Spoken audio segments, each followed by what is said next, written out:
Christine is a coach specializing on authentic marketing for startups. And I've met you, Christine, through a Mindfulness Academy. And this authentic marketing is something pretty amazing, actually. And I've got to say, as part of this is what has inspired me to do this talk with you. So I'm going to put actually a link, afterwards about that.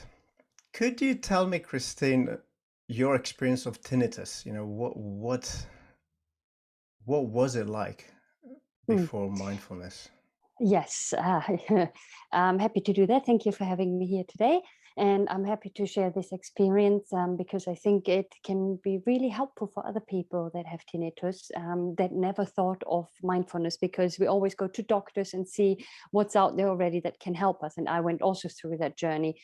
So more than 20 years ago, when I was like 19, I had a very stressful time and very difficult as well. And during that time, I basically had a blackout, if you want so. And when I woke back up, I couldn't hear anything for a few minutes or something. And then the hearing started to come back. I was a bit confused, and the ringing started.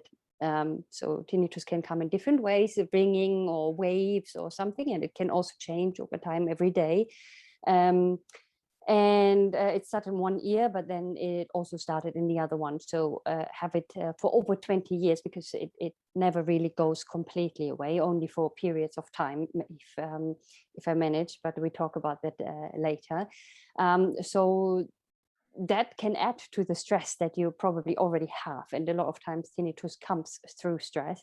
And it's very, very difficult, I have to say, because it's constantly there and you hear it, but you get used to it, so you don't hear it anymore. Like you live close to an airport and you don't hear the airplanes anymore after a while. Or you live at the ocean and you don't hear the waves anymore, if you want to use a nicer example than the airport. So your brain get accustomed to these sounds, but they're constantly there. And especially if you try to go to sleep and it's really quiet.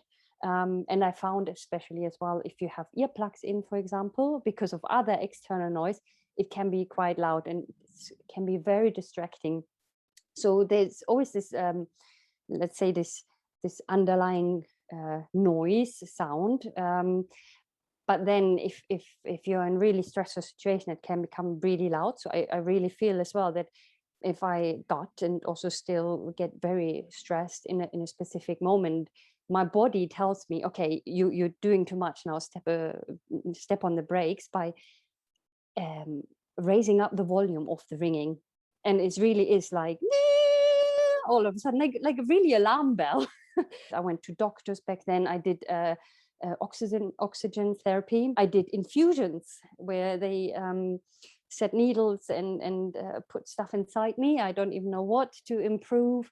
Um, Pressure therapy, something with has to do with the air pressure, and nothing really worked. It was quite traumatic, actually. Now thinking about it, I think I put this all away in my head. Um, of course, it was very frustrating that there was no solution. At least I thought, no, by the doctors or by the book. And also fast forward, which then leads probably into the next part as well, but still is the before mindfulness part, let's say. In 2016, so many years later, I already, of course, I think after 2 years, you give up on finding something that will work, and you just say, okay, it's there, and I live with it. 2016, I was diagnosed with a brain tumor and had a lot of stress in my life, and took 2 months to find out that I did not have a brain tumor. But for 2 months, basically, that was the diagnosis, and it was also delivered in a very unprofessional way by the doctor. Um, so it stressed me out even more. I did not go into burnout, because also then I realized, okay, now I have to do something. And this is where mindfulness comes in. And this is where we can go into the next part, if you like.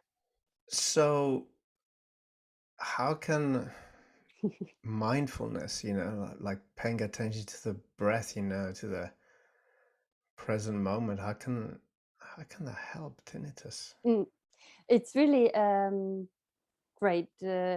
And it takes time, because mindfulness is not something that you do from one day to another, and everyone knows it. And even if you try to get into mindfulness meditation stuff for years, it's always an ongoing journey. So basically what happened is that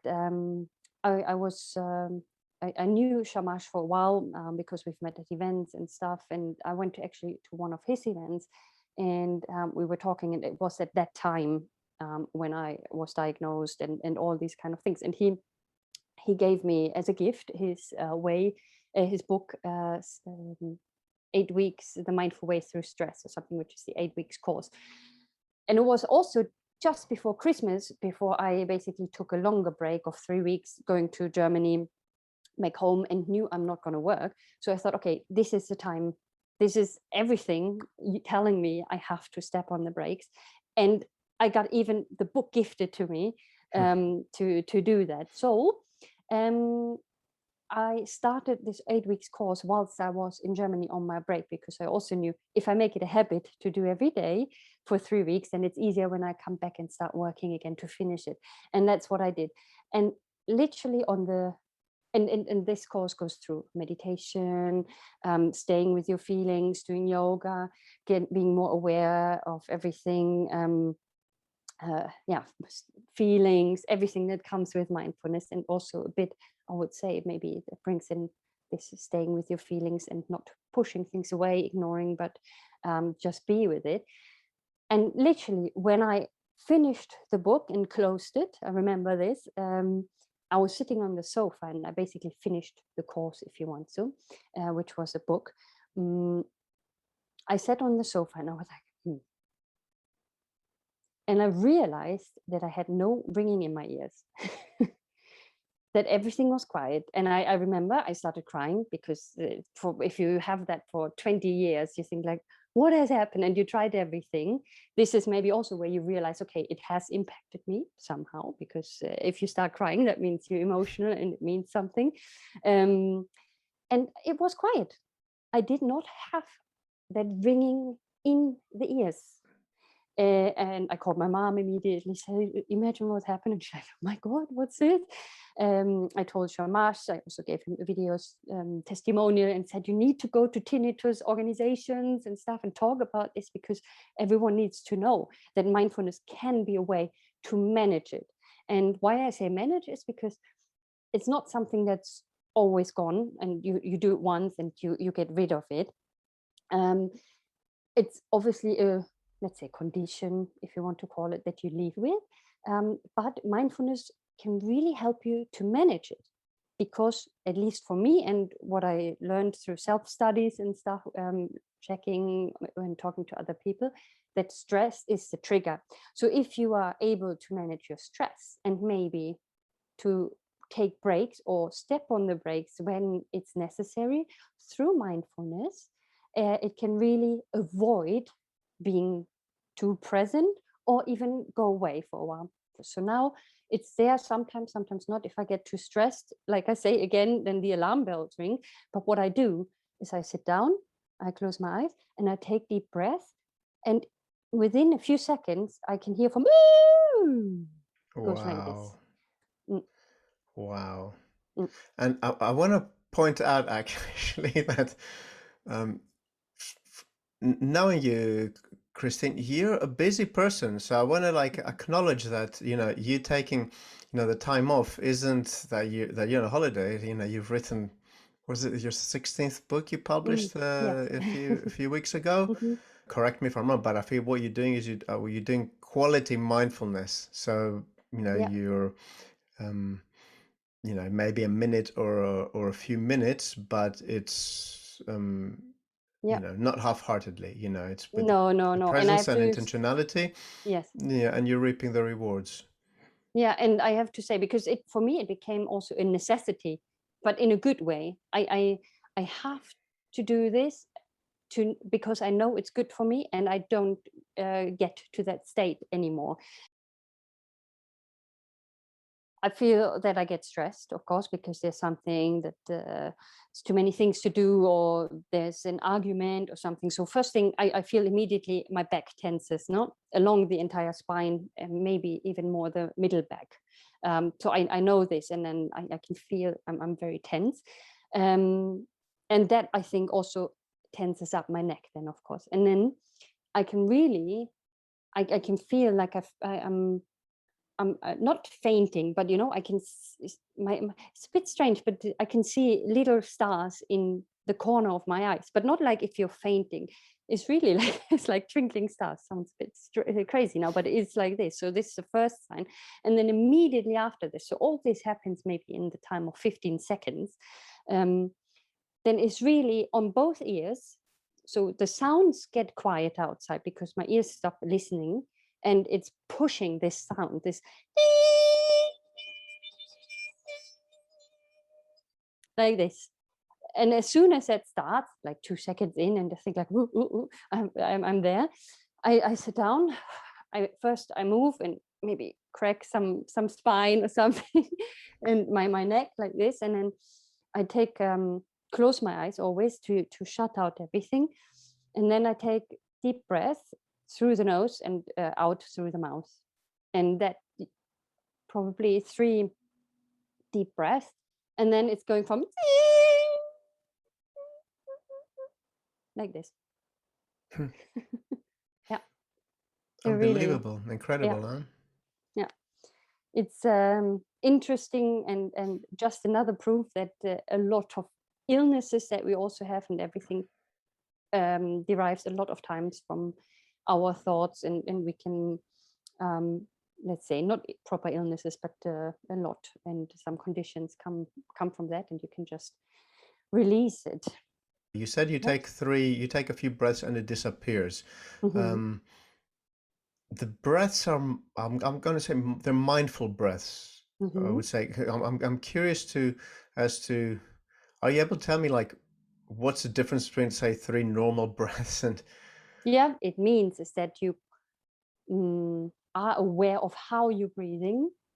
I'm not counting my breath in and out or something, but I do make sure that I breathe into my belly, the middle part, and the lungs. I mean, the middle part doesn't really exist, I think, when you breathe in. But one of the meditations I did, I don't know if it was from Shamash or someone else. Maybe it was even the art, this 8 weeks course book from him, where he says that imagine you have 3 balloons inside you, one in your belly, one in between the belly and lungs, and one in the lung, and you fill up the one in the belly first, then the second, and then the lungs, and then you breathe out the other way. So that's what I try to do. I try to do the balloon breathing, if you want, um, 3 times, but there's no counting, there's no extra other things added to that. But this I made work for me. Okay, I can think that, because this way I can breathe into the belly, and this way I know it goes away. It's up to you to decide, and not the external circumstances. hmm, I find fascinating, and is what I would like to explore a bit more for myself. Even though logically I can say this, and yeah, you can do this, yeah. putting it into practice something else, and to make the switch in your brain is something else. But I think also that can help with situations like that, and with tinnitus, no, to say, Mm, okay, mm, it's mm. to know I have it in my hand to stop this.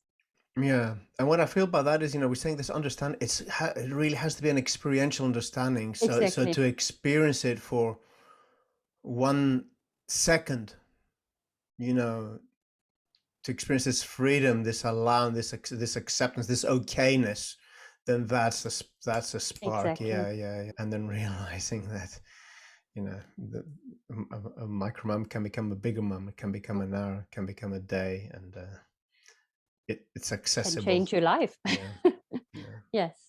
Lovely. Thank you. Lovely. Wow. Thank you.